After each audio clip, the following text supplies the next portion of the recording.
오늘은 손해배상금을 우리나라 법원에서는 어떻게 계산하는지에 대해서 실제로 제가 같이 계산하면서 알려드리도록 하겠습니다. 우선 영상을 시작하기 전에 이 말씀부터 드려야 될 것 같습니다. 만약 이 영상을 보시는 분들 중에 사고로 인해서 사망한 유족분들이라면 조심스럽게 제가 말씀을 드립니다. 유족분들의 슬픔을 위로하고 삼가 고인의 명복을 빕니다.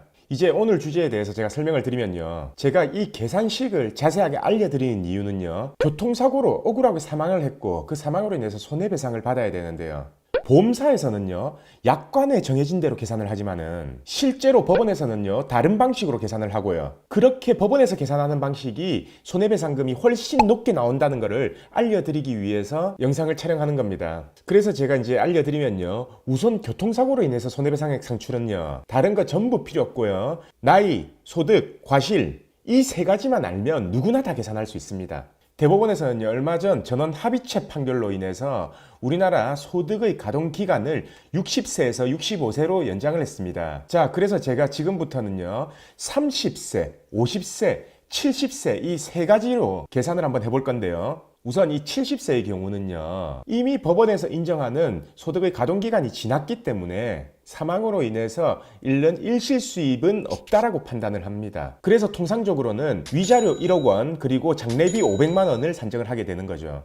물론 저희 사무실에서 얼마 전 진행한 사건 중에요, 위자료를 1억 4천만 원을 인정받아서 판결을 받은 사례도 있지만요, 보통의 경우는 1억이라고 생각하시면 됩니다. 그리고 이제 30세를 기준으로 산정을 한번 해볼 건데요, 30세 같은 경우에 가동기간이 65세이기 때문에 35년의 가동기간이 남은 거죠. 그래서 이 35년의 개월수로는 420개월이 됩니다. 그래서 이 30세에 사망을 했다라고 하면요 65세까지 벌어들일 소득이 있잖아요, 그거를 전부 다 잃어버리게 되는 거고, 우리가 손해배상액을 산출할 때는 그 잃는 소득을 일실수입으로 계산을 합니다. 근데 법원에서도요 이 일실수입을 계산할 때는요 부상의 경우는 제외하고 사망의 경우는 노동능력 상실률 100%를 산정하는데요, 실질적으로 이렇게 일실수입, 즉 장래에 벌어들이는 소득에 대해서 이걸 벌기 위해서는 생활비를 쓴다라고 판단해요. 일실수입을 산정함에 있어서 생활비 공제를 3분의 1을 하게 됩니다. 그리고 두 번째가 생활비 공제 3분의 1을 함과 동시에 앞으로 35년간의 100%의 소득을 전부 다 산정을 하잖아요. 근데 35년 뒤의 소득까지 지금 현재 시점에서 계산해서 미리 다 받아버리는 거기 때문에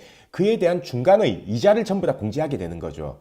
그래서 법원에서 산정하는 이자 계산 방법은 호프만 계수를 적용하게 되는데요, 30세의 경우 35년 즉 420개월의 호프만 계수를 보게 되면요, 이 호프만 계수는 인터넷에 호프만 계수라고 치면 정보가 싹 다 나옵니다. 그래서 누구나 볼 수 있고요. 자, 그럼 같이 호프만 계수표를 한번 보겠습니다. 여기에서 호프만 계수에서 아까 420개월이었잖아요. 그래서 420개월에 대한 호프만 계수 이 빨간색 숫자를 보면요 242.4663이라는 게 확인이 되죠. 하지만 법원에서는요 240, 이 계수가 240이 넘을 경우 240을 한도로만 하고요, 그 이유는 이 계수가 더 커질 경우에는 이자의 괴리감이 너무 많이 크게 생긴다 라고 해서 240을 한도로 하고 있습니다. 따라서 30세 이하인 경우에는요 전부 240이 적용되는 겁니다. 자, 그렇다면 이제 같이 계산을 한번 해보면요, 법원 적용 최저임금 도시이력 노임이죠, 약 300만 원으로 계산을 했을 경우에요 300만 원 곱하기 240이면은 7억 2천이 나오는 거죠. 거기에서 생활비 3분의 1을 공제한 3분의 2만 산정하니까 4억 8천이 되는 겁니다. 그럼 거기에서 위자료 1억과 장례비 500만 원을 더하면 5억 8천 5백만 원이 나오게 되는 겁니다. 자, 계산하는 방법이 엄청 쉽죠. 그러면 이제 30세를 계산했으니까 50세를 한번 계산해 볼까요? 50세는 65세까지의 15년이 남기 때문에 개월수로는 180개월이 남게 되는 거죠. 그럼 180개월에 대한 호프만 계수를 다시 한번 또 찾아보면요, 여기 보시면은 180개월의 호프만 계수 134.0937이 확인이 됩니다. 그래서 만약 아까처럼 최저임금 도시력 노임이죠 300만 원 정도를 계산을 하면요 300만 원 곱하기 134 하면은 4억 2백만 원이 나오고요, 거기에 생활비 공제 3분의 1을 하게 되면은 2억 6,800만 원이 나오게 됩니다. 거기에서 위자료 1억, 장례비 500만 원을 더하면 3억 7,300만 원이 나오게 되죠.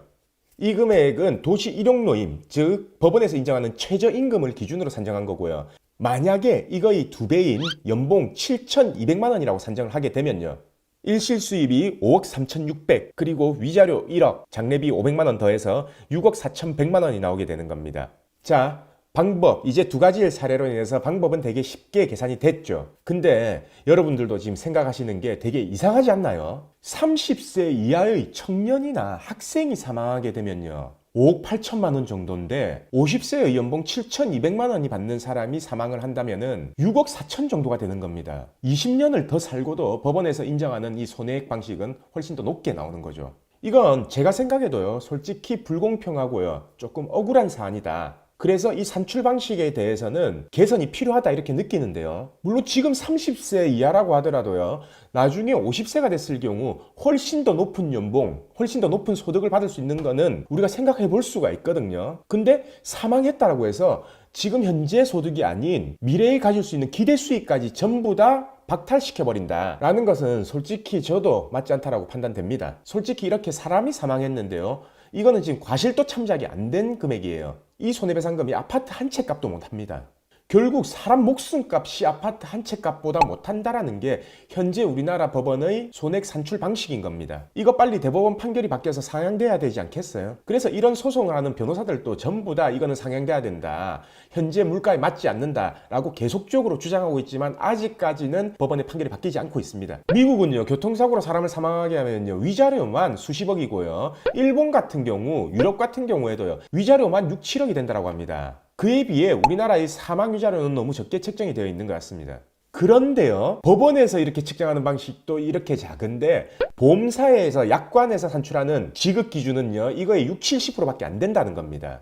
그래서 제가 누누이 말씀드리지만요, 사망사고, 중상해, 그리고 영구고 계속 강조하고 있습니다. 실제로 6억을 판결받는다면요, 만약에 소송을 10개월 한다 라고 하면은 이자하고 변호사 비용만 해도 한 5천만 원 가량 되거든요. 보통 사망사고 같은 경우에요, 교통사고 전문 변호사 기준으로도요, 수임료가 한 5%에서 7% 정도 되기 때문에 실제로 이자 비용, 변호사 비용 받는 것보다요, 더 작은 금액이 변호사 비용으로 지출된다라는 거죠. 그래서 그 돈 받아서 변호사 비용 줘도 남습니다.